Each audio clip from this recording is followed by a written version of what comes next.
es un problema de salud pública. Cuando hablamos de ese problema de salud pública, queremos decir de que es un problema, ¿no es cierto? No solamente hablamos de un problema de salud, en realidad, no por la enfermedad, sino es un problema ya netamente de toda la sociedad.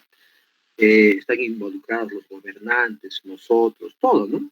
Es un problema grande, en realidad, donde no solamente, pues, es curar o diagnosticar, sino es prevenir, hacer un montón de cosas, ¿no?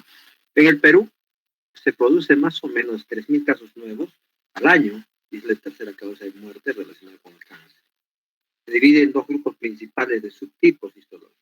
El cáncer del pulmón de células no pequeñas, perdón, en el 85%, y el cáncer de pulmón de células pequeñas, que representa el 15%. Entonces, si ustedes van a ver, van a, de repente alguna vez, leerlas, la mayoría está dirigido al cáncer de pulmón de células no pequeñas, ¿de acuerdo? Que ocupa pues, el 85%, ¿de acuerdo? Inclusive los protocolos de manejo, de tratamiento, están más que todo dirigidos a esto, ¿no? Muy bien. El cáncer de pulmón de células no pequeñas, ¿de acuerdo? Lo que hemos dicho que es la más frecuente, está formada por varios tipos también. Dentro de ellos el adenocarcinoma, que usualmente nosotros conocemos, ¿no? El adenocarcinoma, en todo nivel. Carcinoma de células escamosas, el carcinoma adenoescamoso de células grandes, el sarcomatoide y el carcinoma no especificado. Entonces, lo que quiero que entiendan es, el cáncer de pulmón se divide en dos grandes grupos. El cáncer de pulmón de células no pequeñas y el de células pequeñas. No pequeñas es más frecuente, 85%, y células pequeñas, 15%. De las no pequeñas del 85%, tiene variedades, dentro de ellos el adenocarcinoma, carcinoma de células escamosas, están en ese grupo. ¿Cuál es el factor de riesgo importante?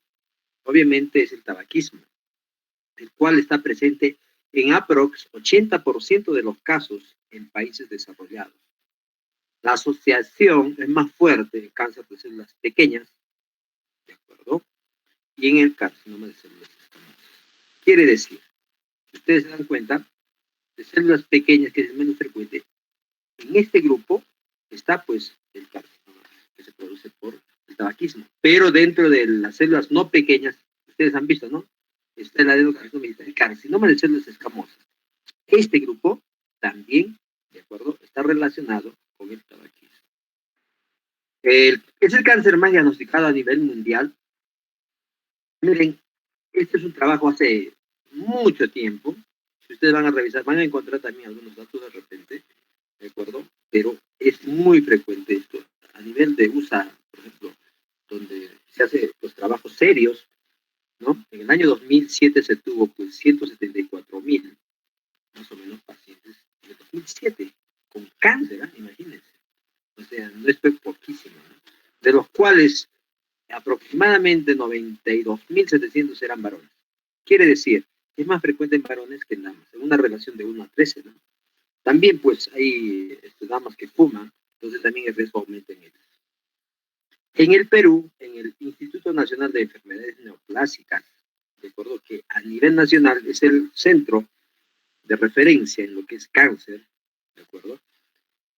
Dentro de las neoplasias malignas más frecuentes está, pues, el carcinoma o del cuello de útero, ¿no? Sea de útero, del cuello de útero, perdón, 20%. Luego está la mama, el estómago, y sucesivamente. Obviamente, tráqueo y bronquios está, pues, en quinto lugar. Pero, en relación a mortalidad, por ejemplo, pueden tener todo esto neoplasias, pero asumo que el de cuello de útero tiene tratamiento, sobrevive, ¿de acuerdo? Entonces, pero mientras tanto, en relación a la mortalidad, tráquea, bronquios y pulmón, se lo lleva de lejos, pues, mira, en primer lugar, ¿no? O sea, es la causa de mortalidad más frecuente. Miren, obviamente, 3.000 casos nuevos por año, no sabemos ahora la cifra actual, sería bueno tener eso en consideración, de los cuales tenemos, porque en el estadio 1, recuerdan los estadios para el tratamiento que les comenté un día, el 3% nada más está en el estadio 1. ¿Cuál sería lo ideal? Que el 48% estuviera pues en el estadio 1, ¿no? Que diagnostiquemos precozmente. La idea es esa, pero no es así. Mire. El estadio 4 se lleva de lejos, en primer lugar, 48%. El carcinoma de células no pequeñas, ya sabemos, forma el 85%, y las células pequeñas, obviamente, 15%. En nuestro medio, miren, ¿no es cierto? Y a nivel mundial se considera que es la tercera causa de muerte, ¿de acuerdo? Pero no sabemos realmente cuántos pacientes tenemos acá en Puno. Sería bueno hacer un trabajo de investigación y podamos ver realmente cuántos pacientes tenemos con cáncer de pulmón que fallecen, ¿no? Entonces, miren, los afroamericanos, ¿de acuerdo?, representan el mayor número de fumadores. Es aproximadamente el 30%. Entonces, definitivamente que en ellos el cáncer de pulmón va a ser también frecuente, ¿no? La principal causa de muerte en fumadores es pues el cáncer de pulmón, ¿no es cierto? Eso es sin dudas, ¿no? La supervivencia estimada a los 5 años, esto es antiguo, recuerda que les mostré otro último, entonces hay que tener mucho más fidedigno, es la última, la anterior que les mostré. El cáncer de pulmón, ¿no es cierto?, es uno de los tumores primarios, se podría decir, que es el más frecuente en el pulmón, ¿no? Porque hay tumores malignos benignos en el pulmón, pero, o sea, si decimos, si yo diagnostico un cáncer de pulmón, lo primero que tengo que pensar es, por frecuencia, es el cáncer de pulmón, el bronco, ¿no? 90-95%, el resto, pues, un 5 a 10% serán pues, otros tumores, ¿no? Pero es pues raro. El epidermoide y anaplásico de células pequeñas suelen aparecer como una masa en grandes bronquios centrales.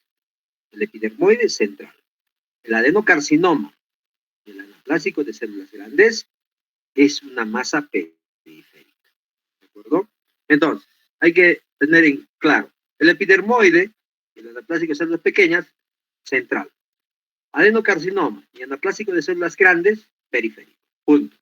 Entonces, si yo tengo una lesión, un carcinoma periférico cerca de la pleura, de hecho pensar en adenocarcinoma. El pulmón es uno de los pocos órganos en que son más frecuentes los tumores primarios, como dijimos, ¿no? Y los metastásicos, pues, obviamente. Más del 90% de las neoplasias pulmonares primarias son tumores malignos. Su incidencia se da, pues, entre los 55 y 65 años. Más frecuente en hombres, obviamente también en mujeres ha ido aumentando. Entonces, ustedes deben conocer a algún colega, nuestro docente también, que falleció. Se le hizo el diagnóstico de carcinoma pulmonar, docente de la universidad de ahí, de la UNA, de la Facultad de Medicina. Se le hizo el diagnóstico, pasó unos meses y falleció. Es que realmente su diagnóstico se dio con el estadio 4, y cuando es en el estadio 4 ustedes saben que ya poco o nada se puede hacer, ¿no? Entonces, eso es importante. La clasificación ya hemos mencionado, el epidermoide, el adenocarcinoma, que tiene también sus variantes, ¿de acuerdo? De células grandes, células pequeñas, el adeno escamoso, carcinoide, de glándulas salivales, blastoma pulmonar, etcétera, etcétera, etcétera. ¿Cuál es el método diagnóstico? O sea, ¿cómo yo hago el diagnóstico? Miren, este es del año 2005, hace 15 años. Hace 15 años, siempre la biopsia por vía broncoscópica, o sea, por broncoscopía, era pues el primer lugar, ¿cierto? Definitivamente. Y otro que era la biopsia intratorácica, quería decir que de repente abríamos un poco la caja torácica y por ahí hacíamos la biopsia percutánea, ¿no es cierto? En este caso, sin abrir, pero la percutánea por aspiración ocupaba el segundo lugar. Hoy en día, yo asumo de que en lesiones que son centrales, sigue siendo la broncoscopía el mejor método de diagnóstico. Pero las que son periféricas, ¿de acuerdo?, cerca de la pleura, eso sí, definitivamente la biopsia percutánea, ¿de acuerdo?, con aguja, guiada con ecografía inclusive o con tomografía, es pues uno de los mejores, ¿no? ¿Listo? Muy bien. En relación a las células no pequeñas, hemos mencionado que hay uno de ellos es pues el adenocarcinoma, ¿de acuerdo? Es el más común, 50% más o menos, y es más común en los no fumadores, ¿de acuerdo? ¿Qué tiene de característica el adenocarcinoma? Es un tumor que crece lentamente, pero cuando da metástasis hace pues rápido, ¿no? Temprano. Puede estar asociada a enfermedades pulmonares concomitantes como fibrosis pulmonar, focal, fibrosis difusa, ¿de acuerdo? Neumoconiosis, todo eso, sí, puede estar asociado. Pero ustedes saben que solo Dios sabe por qué a algunos les da y a algunos no. Porque algunos estamos libres de viejitos, permite que suframos hasta arrastrarnos y otros se mueren jóvenes. Entonces, esa parte pues sigue en estudio, ¿no? Muy bien. Entonces, veamos esta lesión. Lo bueno de ustedes que ya más o menos tienen idea, esta es una ventana parenquimal pulmonar, donde estamos viendo aquí la arteria aorta ascendente, aorta torácica. Acá se insinúa el tronco de la arteria pulmonar, su rama izquierda, ¿de acuerdo? Y aquí vemos bronquios porque tienen aire, y esto es una lesión sólida. Ahora, ¿qué es lo que caracteriza esta lesión? Que tiene bordes irregulares, ¿de acuerdo? Y obviamente, ¿no es cierto? La primera posibilidad diagnóstica es carcinoma. ¿De acuerdo? Entonces, no se olviden que el diagnóstico en ese tamaño es importante, quizás más pequeñas, pero ahí es el diagnóstico. La OMS, la Organización Mundial de la Salud, reconoce 4 subtipos del adenocarcinoma: el acinar, papilar, bronquiolo alveolar y sólido. Y dentro de ellos, obviamente el bronquiolo alveolar ocupa pues el 3% del carcinoma pulmonar. Y eso, el carcinoma pulmonar, existen 3 patrones radiológicos: el nódulo solitario, que es 60-90%, y el proceso neumónico 20%, nódulos irregulares pequeños 7%. Entonces, ¿por qué es importante saber esto? Porque el nódulo solitario, ¿a qué llamamos nódulo solitario? Ustedes lo van a leer. Es un nódulo, es una lesión sólida, pequeña, ¿de acuerdo? Que tiene su diagnóstico todo, el tamaño y todo, y que se ve pues en el parénquima pulmonar, y que hay que hacer el control, el seguimiento de ese nódulo para sospechar o diagnosticar o descartar que no sea un carcinoma, ¿no es cierto?, pulmonar. Entonces, es la forma más frecuente. O sea, si a mí me dijeran cómo se presenta el carcinoma, la forma más frecuente es definitivamente un nódulo solitario. ¿Puede haber como neumonía? Sí. ¿Puede ser como pequeños nódulos? Sí. Pero como nódulo solitario hay que buscar. ¿Listo? Entonces vean, esta lesión tiene una lesión nodular, pero adyacente a esta tiene un proceso neumónico pequeño, y eso es lo que tenemos que ver. Y este es netamente como un vidrio deslustrado, esmerilado que les mostré. Cualquiera pensaría que es un vidrio esmerilado nada más simple, pero es pues también una forma de presentación del carcinoma pulmonar. Entonces, esa es la forma que hay que ver, ¿no? Nosotros no podemos con una imagen decir esto es tal cosa. Tenemos que hacer una disquisición clínica radiológica y hacer un seguimiento adecuado para tener, pues, con certeza el diagnóstico. Miren, esta es una consolidación parenquimal, pero si ustedes se dan cuenta, adyacente a esta, tenemos lesiones nodulares, tenemos radiopacidades, vidrio deslustrado, y toda esa gama de manifestación radiológica que al final terminó siendo un carcinoma, ¿cierto? Y esta es otra forma. Si ustedes se dan cuenta, parecen como opacidades micronodulares pequeñas, ¿no es cierto?, diseminadas en ambos campos pulmonares. Uno podría pensar en una tuberculosis, podría pensar en un proceso inflamatorio, pero también terminó siendo un carcinoma pulmonar. ¿De acuerdo? Entonces, hay varias formas de presentación. Esta otra, que parece algo simple, y esta, que pareciera pues un vidrio deslustrado, algo simple, pero también terminó siendo un carcinoma pulmonar. Esta otra también. Entonces, cualquier lesión que tengamos nosotros que parezca vidrio deslustrado o algo, hay que pensar primero que puede ser un proceso inflamatorio agudo, ¿de acuerdo? Y hay que darle su tratamiento, definitivamente, ¿no? Entonces, ¿cómo nos damos cuenta que eso no es pues un proceso inflamatorio y es pues un cáncer? El cáncer con antibiótico, o sea, no va a bajar y va a seguir creciendo y se va a complicar cada día más. Mientras cuando hay un proceso inflamatorio, ¿de acuerdo? Eso sí, va a ceder y hasta va a desaparecer la lesión. Entonces, ¿cuál es la mejor forma? Hacer el seguimiento, no se olviden. Nunca una lesión, ¿no es cierto?, confíen que pueda ser solamente algo simple. Nunca se confíen. siempre hacer el seguimiento. Inclusive después de dar el tratamiento, pasa un tiempo, hacerle su controlcito. ¿De acuerdo? ¿Por qué? Porque se les puede pasar, ¿no es cierto? Entonces, hay que tener bastante cuidado. Carcinoma de células escamosas, que ya les dije que es una forma del carcinoma de células no pequeñas, ¿de acuerdo? Después del adenocarcinoma estaba el carcinoma de células pequeñas. ¿Cuál es lo característico de este carcinoma de células escamosas?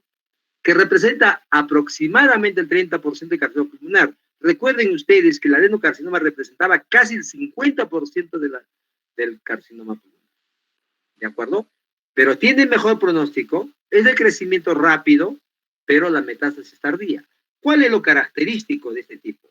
Que este tipo sí está fuertemente asociado a fumadores. ¿De acuerdo? Las lesiones son de localización central y miden entre 3 a 5 centímetros. ¿Qué es lo que va a producir estas lesiones? Recuerden que ustedes, el carcinoma producía atelectasia, ¿no es cierto? Entonces va a producir atelectasia, va a producir neumonías. Y muchas veces solamente vamos a ver la neumonía, pero la neumonía pues no cede. ¿Qué ha pasado? ¿Por qué no cede? Es un carcinoma. Entonces nunca confiemos, ¿de acuerdo? No sé si podría decir, digamos, la imagen radiográfica que tienen nuestros pacientes. Siempre hay que hacer seguimiento. Muy bien. Entonces miren esta lesión. Redondeada todo. Es un carcinoma. Otra lesión. Recuerden esta lesión que es una cavitación que impresiona a primera vista, una cavitación tuberculosa, ¿de acuerdo? Sí, puede ser. Esta también puede ser, pero también se da en carcinoma. ¿Se dan cuenta? ¿Por qué? Porque la parte central se necrosa. Ustedes saben que cuando hay vascularización, de acuerdo, cuando es un tumor que crece rápido, la parte central se necrosa porque no tiene buena vascularización, porque el tumor tiene vasos nuevos, neovasos, y eso periféricamente va creciendo, pero la parte central se necrosa. Y al necrosarse, va a formar una cavidad. Y esa cavidad se va a llenar igual con líquido, o se puede llenar también con aspergilo. Recuerden, con el honguito. Entonces, será de ese modo también el carcinoma pulmonar. ¿De acuerdo? Entonces, toda cavitación hay que tener también cuidado. ¿Cuál es lo que nos va a ayudar a diferenciar? De que la cavitación, las paredes, cuando le vamos a colocar contraste, se supone que no va a captar, ¿de acuerdo? Pero cuando es un tumor, sí va a captar y los ganglios que va a tener también van a ser diferentes y también van a captar contraste. Eso nos va a ayudar a decir, allá, este es un carcinoma. Miren, esto es pues el 15% de carcinoma de pulmón de células pequeñas, el 15%, ¿de acuerdo? Pero de este 15%, casi el 98% de pacientes de este tipo tienen historia como fumadores. Si ustedes van sumando, ¿de acuerdo? Van sumando el carcinoma de células escamosas, que es el 30%, más el 15% de células pequeñas, ¿cuánto por ciento más o menos tenemos ya de cáncer de pulmón que se da en fumadores? ¿De acuerdo? Es altamente agresivo. Frecuentemente presenta síntomas generalizados y metástasis a distancia.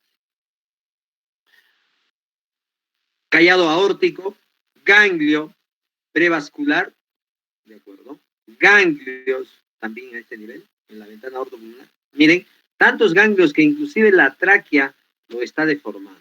Miren, todo esto que ven acá son ganglios, adenopatías. ¿Recuerdan los ganglios en la tuberculosis que tenían centro necrótico oscuro, ¿no es cierto? Pero estos no captan todo, miren. Entonces, la clasificación dijimos, adenocarcinoma periférico, epidermoide central, células pequeñas también central, células grandes, ¿de acuerdo? Esta es una lesión tremenda, miren, y si le han puesto el contraste, porque ya captó contraste, y si es un tumor maligno, no perdona nada, el tumor maligno, recuerdan los tumores óseos malignos, ¿no? Infiltraban todo, la cortical destruyendo, esto es similar. Miren cómo aquí prácticamente el bronquio lo que ha hecho es ocluirlo, taparlo, destrozarlo. Entonces, ¿qué es lo que hacía ese bronquio?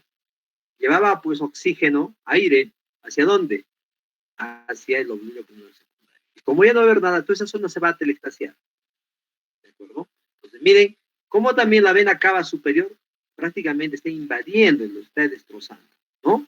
Entonces, eso es el cáncer pulmonar. El cáncer no perdona. ¿De acuerdo? Ese es el detalle. Miren esta otra, de acá, inclusive está infiltrando. Esta es la arteria pulmonar, ¿de acuerdo? Recuerden, miren, perdón, la arteria pulmonar, las venas pulmonares a este nivel, ¿de acuerdo? Ambas venas pulmonares, se supone que llega a la aurícula izquierda. ¿Y qué pasa? Miren estas lesiones. Infiltró todo. Ese no es un trombo, esto es una masa. ¿De acuerdo? Entonces, el carcinoma pulmonar infiltra todo. Esto ya les comenté, la clasificación, recuerden, del TNM, de la octava edición, donde sí vale reiterar de que la clasificación de tumor se realiza mediante tomografía y la clasificación de ganglio o nódulo y lo que es, en este caso, metástasis, se hace por tomografía y por CT. Además, antes solamente se tenía, ¿de acuerdo?, una clasificación general para cuando yo tenía el diagnóstico, ¿listo? Se hacía el diagnóstico y se hacía la TNM y se trataba y se acabó. Y muchas veces ni siquiera lo reevaluaba. Y si lo reevaluaba decía, ya, pues, no, empeoró, mejoró y listo. Y quedaba ahí. Ya no se hacía nueva clasificación. Así era. No se hacía nueva clasificación. Y listo, quedaba. No, todo el mundo decía, ¿ha respondido o no ha respondido? Punto, no hay que dar tratamiento. Se acabó. Pero hoy en día, no. Hoy en día lo que se hace es, miren, cuando yo hago el diagnóstico, en este momento, digamos, estamos viendo la tomografía, ¿ya? Estamos viendo la tomografía. Hacemos un diagnóstico por imágenes en este momento. ¿De acuerdo? Entonces, eso va a ser imagen preoperatoria y clasificación. Primero va a ser una clasificación clínica, por la clínica que tiene, ¿no? Por las imágenes. Acá, imágenes. ¿De acuerdo? Entonces, la imagen me va a dar una clasificación. Es lo que ahorita usamos nosotros. La clínica me va a dar otra clasificación. Pero en tumor de pulmón, más criterio imagenológico hay que usarlo. ¿Por qué? Por clínica puede ser cualquier cosa, ¿no es cierto? Pero por imágenes hay que tener bastante mejor apreciación. Pero no solamente queda ahí. Una vez que hago esto, ¿de acuerdo? Se le hace la biopsia. Listo, tengo la biopsia, tengo el tumor, he hecho la biopsia de esta zona. No sé, de repente por broncoscopía o por vía percutánea, con aguja. Total, hice el diagnóstico. Y una vez que lo llevo yo a patología, hago una estadificación patológica definitiva. Ese estadiaje patológico, ¿de acuerdo? Eso va a ser para ya recibir el tratamiento. Con eso le van a dar el tratamiento. Una vez que hago ese estadiaje, se supone, va a recibir el tratamiento, la terapia. La terapia puede ser, no sé, quimioterapia, radioterapia, cirugía, no sé, depende del cirujano oncólogo, ¿no es cierto? Entonces, definitivamente, una vez que se haga esa terapia, se va a hacer otra clasificación. ¿Listo? El TNM después del tratamiento. Y al final, se supone que voy a dar mi tratamiento y voy a tener todavía, no solamente queda ahí, puede ser que ese tratamiento funcione bien, perfecto. Puede ser que no funcione bien y que lastimosamente lo que voy a hacer es, el paciente va a hacer una recurrencia. ¿Qué es la recurrencia? Que una vez que yo he terminado de tratar, ¿no es cierto? Por alguna parte empieza a aparecer otra lesión, ¿no? ¿Qué quiere decir eso? Que no se ha eliminado completamente la enfermedad. Y esa recurrencia también tiene su clasificación TN. Imagínense, entonces, a cada instante, en cada momento, se tiene que hacer la clasificación. Muy bien. Y eso ya hemos visto también, cómo es que la octava edición es la última, y todo lo que está en negrita es lo que ha cambiado en relación a la séptima edición, ¿no es cierto? Entonces, la séptima edición se supone que son los que no tienen en negrita. Y los que están en negrita son los cambios que ha tenido esta última edición. Lo van a leer porque es necesario. ¿Listo? Entonces, mencionábamos que este es un tumor T1, ¿de acuerdo? Típico en el lóbulo inferior izquierdo, completamente rodeado por parénquima pulmonar. Este es un tumor T3, típico en el lóbulo superior derecho, con invasión de la pared torácica. Y este es un tumor T4 típico en el lóbulo superior derecho con invasión del mediastino. Vean cómo invade el mediastino. Se supone que cuando es tumor T4 ya no tenemos muchas chances. Hay que despedirse de los familiares. Si son ya adultos, hay que repartir los bienes, ¿de acuerdo? Para que los hijos no se peleen, y hay que escribir un poema de despedida y se acabó, ¿no?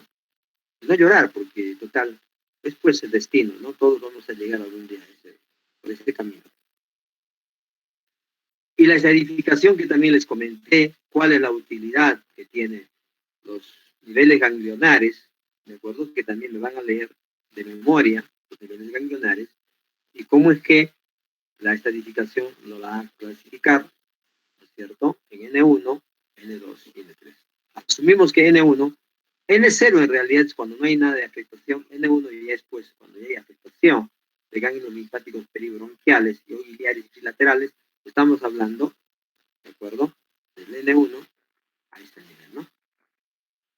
También, cuando hablamos de N2, estamos hablando de ganglios linfáticos mediastínicos y o subcarinales ipsilateral, todavía del mismo lado, 2R, 3AR, 3P, 4R, etc. Estamos hablando de todo esto, N2, ¿de acuerdo? Y cuando estamos hablando del N3 es contralateral, es ya el otro lado, es grave, ¿de acuerdo? Entonces, del mismo lado, del mismo modo, el lado izquierdo también se realiza. Entonces, este es un N1, porque tiene un ganglio a este nivel, ¿de acuerdo? El tumor tiene mayor de 3 centímetros, ¿no? Este es un N2 porque ya tiene ganglios a este nivel. Si nosotros buscamos el N2 esquemáticamente, y este es, ¿dónde está la lesión? Ahí, la lesión es derecha, acá, derecha, porque está acá la lesión, ¿de acuerdo? Buscaremos nuestra esquemita, acá. N2, ¿por qué? Porque estos ganglios están afectados de la tráquea, ¿no es cierto? ¿Y dónde están esos ganglios? Están acá, mire, ¿no? Tráquea está acá y acá atrás están los ganglios afectados. N2. Y N3 definitivamente, miren, tenemos la lesión en el lado derecho y se ha ido hasta el lado contralateral. N3. ¿De acuerdo? Y con eso ya tenemos nuestro diagnóstico. ¿Se dan cuenta? Y M es pues la metástasis que se va a dar. Casi todos los órganos pueden estar involucrados. Son frecuentes las afecciones suprarrenales. Hemos dicho, por eso es que la tomografía tiene que incluir las glándulas suprarrenales. Tiene que incluir ganglios, cerebro, hueso, hígado. ¿De acuerdo? Y siempre se hace una diferencia entre la enfermedad metastásica regional y la enfermedad metastásica distante solitaria o múltiple. Esto de M1A, M1B, M1C, en la séptima edición no se tenía en consideración. En esta edición, en la octava, la última, ahí sí se hace la diferencia. ¿Verdad? Entonces, hay cosas que han cambiado y eso es para bien. ¿De acuerdo? Entonces, tenemos la lesión tremenda, es sólida, capta contraste porque yo lo veo que ya está ya como de partes blandas y hay zonas heterogéneas, pero ahí tiene tremenda metástasis. ¿De acuerdo? Siempre yo digo, las metástasis son tan feitas como la mamá. Si la mamá es esta, la metástasis igualita de feita, ¿no? Entonces, eso es, ¿de acuerdo? No tiene nada de insulto, pero dice que cuando uno busca una esposa, tiene que primero ver a la suegra. ¿Por qué? Porque cuando cuando la esposa tenga sus años, va a ser igual que la mamá, ¿no? Entonces, quiere decir que es igualito, ¿no? En este caso, en metástasis, la mamá se parece pues a la hija, ¿no? Igualito. Muy bien. Y también otro en el cerebro. Miren cómo hace metástasis en el cerebro. O generalmente cuando hace metástasis en el cerebro, pues ya estamos terriblemente afectados. Y esto también ya les conversé, ¿de acuerdo? El TNM de la octava edición, ¿no? Y también les comenté también cómo podemos nosotros colocar un ejemplo y clasificar y realizar la supervivencia a los 5 años, o de repente cuando está en T1, N0 y cuando está en el estadio 4, ¿no? El estadio 1A siempre tiene mejor pronóstico que el estadio 4, que tiene una supervivencia de 5 años del 6,0%, ¿no? Entonces, eso es en resumen lo que es carcinoma pulmonar. ¿De acuerdo? El carcinoma pulmonar es una de las lesiones que hay que tener bastante cuidado porque también se presenta en jóvenes, ¿de acuerdo? Nosotros hemos tenido pacientes que han tenido carcinoma pulmonar y pensamos al inicio que era tuberculosis. Le dieron tratamiento de tuberculosis y terminó siendo carcinoma pulmonar. Y se agravó peor, ¿no? Entonces el diagnóstico tiene que ser certero, muchachos. ¿Cuál es la única forma de mejorar nuestro diagnóstico? Es conocer más, leer más. No hay otra. Y yo la verdad felicito a ustedes porque son muchachos muy preocupados y tienen ese interés de superarse. ¿De acuerdo? Y eso nos va a llevar muy lejos. No llamaríamos ambición, pero ganas de superación. ¿De acuerdo? Cada uno de ustedes tiene que tener un sueño y tienen que ser, pues, siempre tratamos de enseñarles para que puedan hacer un buen diagnóstico, imágenes, y para que les ayude, ¿no? Muy bien. ¿Alguna pregunta hasta ahí? Ninguna. Muy bien, chicos. Terminamos acá. No los quiero cansar. Hasta ahorita ya estoy muy cansado yo. Yo creo que a las, a ver, 15:49, 15:50, ¿no? 16:10 empezamos la práctica con los grupos que hemos quedado. ¿De acuerdo? ¿Por qué? Porque se supone que si vamos a seguir avanzando, a lo mejor tienen otro curso, se va a cruzar y va a ser un caos. Prefiero que sea así antes de causarles más problemas. ¿Ya? Muy bien, Kevin. Gracias, muchachos, por su atención. Lean. ¿De acuerdo? Diagnóstico por imágenes. Si tienen dudas, hagan las preguntas necesarias. Si no, terminamos acá. Ok, gracias. ¿Se escucha, no? ¿O estoy hablando en vano? Sí se escucha, doctor. Muy bien, Sí se Michelle. escucha, doctor. Doctor, buenas tardes, disculpe. Dime, Maggie. Doctor, en el anterior práctico, cuando usted estaba indicando